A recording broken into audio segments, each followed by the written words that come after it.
പെരിങ്ങോട്ടുകര വടക്കുംമുറി തെക്കഞ്ചേരി പുലിക്കൽ ശ്രീ ധർമ്മശാസ്ത്ര ക്ഷേത്രത്തിൽ ഉത്സവാഘോഷത്തിന് ശേഷമുള്ള നട തുറക്കൽ ചടങ്ങ് നടത്തി.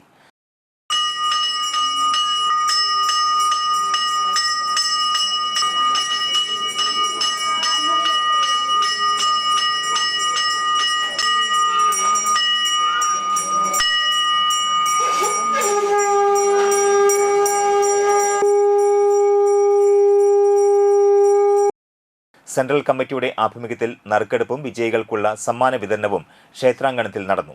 തിങ്കളാഴ്ച രാവിലെ നട തുറക്കൽ, ശുദ്ധികലശം എന്നിവയ്ക്ക് ശേഷം വൈകിട്ട് ഭക്തജനങ്ങളുടെ പൊങ്കാല സമർപ്പണം നടന്നു.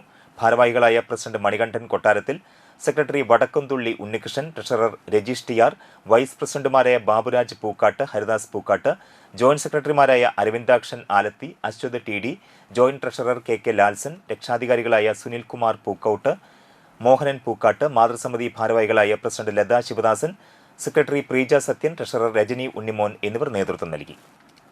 കാഞ്ഞിരത്തോട് തെക്കഞ്ചേരി പുളിക്കൽ ധർമ്മശാസ്ത്ര ക്ഷേത്രത്തിന്റെ ഒരു വർണ്ണമഴയുടെ കൂപ്പൺ നമ്മൾ ഇറക്കിയിട്ടുണ്ടായിരുന്നു. അതിന്റെ ഒന്നാം സമ്മാനം സൈക്കിള്, രണ്ടാം സമ്മാനം മിക്സി, മൂന്നാം സമ്മാനം കുക്കറ്.